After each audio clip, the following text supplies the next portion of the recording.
ఈ వీడియోలో మనం అనియన్ సెల్స్ అండర్ మైక్రోస్కోప్ చూద్దామండి.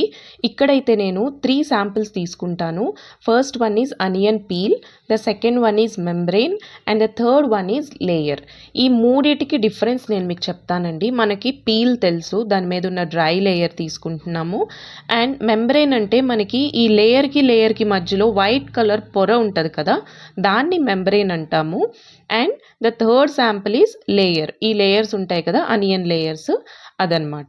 సో ఈ observation of onion cells under microscope అన్నది చాలా ఈజియెస్ట్ అండ్ సింప్లెస్ట్ వే అండి.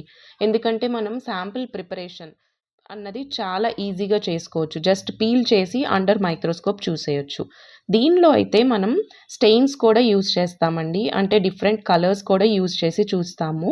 బట్ ప్రెజెంట్ అయితే నేను ఎటువంటి స్ట్రెయిన్స్ యూజ్ చేయకుండా ఓన్లీ రాగా అండర్ మైక్రోస్కోప్ చూపిస్తున్నాను మీకు. School going students, college going students, science interested students వాళ్ళకి చాలా బాగా యూజ్ అవుతుందండి. ఇక్కడ నేను తీసేది మెంబ్రెయిన్ అండి. చూడండి, చాలా థిన్గా ఉంది కదా, సో దీన్ని మెంబ్రెయిన్ అంటాం మనం. అండ్ ఇక్కడ నేను 3 శాంపిల్స్ తీసుకున్నాను చూడండి. First one is peel, the second one is membrane and the third one is layer. So మనకి పీల్ అండ్ మెంబ్రెయిన్ రెండు కొంచెం థిన్గా ఉంటాయి కాబట్టి దీని మీద మనం కవర్ స్లిప్ వేయగానే ఈజీగా మనకి సెట్ అయిపోతుందండి. బట్ ఈ లేయర్ అన్నది కొంచెం థిక్గా ఉంటుంది.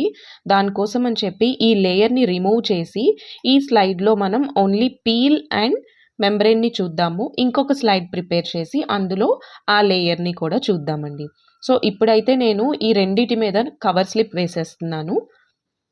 ఈ అనియన్ సెల్స్ అన్నవి బేబీ పింక్ కలర్లో చాలా చక్కగా కనపడతాయండి. చూడ్డానికి చాలా బాగుంటుంది. నేను అందుకే ఇది స్టెయిన్ యూజ్ చేయకుండా అలాగే చూపిస్తున్నాను మీకు. ఇవి చూడండి, ఇవి సెల్స్ అండి. మనకి ఈ సెల్స్లో సెల్యులోజ్ ప్రెజెంట్ అయ్యి సెల్యులోజ్ అన్నది it helps to maintain it's shape అన్నమాట. ఇక్కడ చూడండి ఎలాంగేటెడ్ సెల్స్ ఎలా కనపడుతున్నాయో, సిమిలర్ టైప్స్ ఆఫ్ సెల్స్. ఇక్కడ అక్కడక్కడ మీకు డాట్స్ కనపడుతున్నాయి కదా, అవి న్యూక్లియస్ అండి. వాటిని సరౌండ్ చేసి ఒక లేయర్ కనపడుతుంది కదా, దాన్ని సెల్ వాల్ అంటాము. సెల్ వాల్కి ఆనుకొని మనకి సైటోప్లాజం ఉంటుందండి. సో ఈ మధ్యలో గ్యాప్ ఉంది కదా, దాన్ని వాక్యూల్ అంటాము. సో పీల్ చూసేసాం కదా, ఇప్పుడైతే మెంబ్రెయిన్ చూద్దాం. మెంబ్రెయిన్ చూడండి, మనకి వైట్ కలర్ కనపడింది కదా, ఇందులో కూడా మనకి మ్యాక్సిమం అలాగే కనపడుతుంది. పింక్ కలర్ అన్నది ఎక్కువ ఉండదు. సో ఇందులో చూడండి మనకి వాక్యూల్స్ చాలా ఈజీగా కనపడుతున్నాయి. ఖాళీ స్పేస్ ఉంది కదండి, దాన్ని మనం వాక్యూల్ అంటాము. అండ్ న్యూక్లియస్ కూడా మనకి చాలా క్లియర్గా కనపడుతుంది చూడండి. ఈ సెల్స్ అన్నవి మనకి ఎలాంగేటెడ్ షేప్లో ఉన్నాయి కదా, కొన్ని అయితే రెక్టాంగులర్ షేప్లో ఉన్నాయి. ఇదైతే లేయర్ అండి, అనియన్ లేయర్, సెకండ్ స్లైడ్ అనమాట. మీరు చూస్తే ఇక్కడ థిక్ సెల్ వాల్స్ ఉన్నాయి చూడండి. సెల్ వాల్ అన్నది చాలా థిక్గా ఉంది.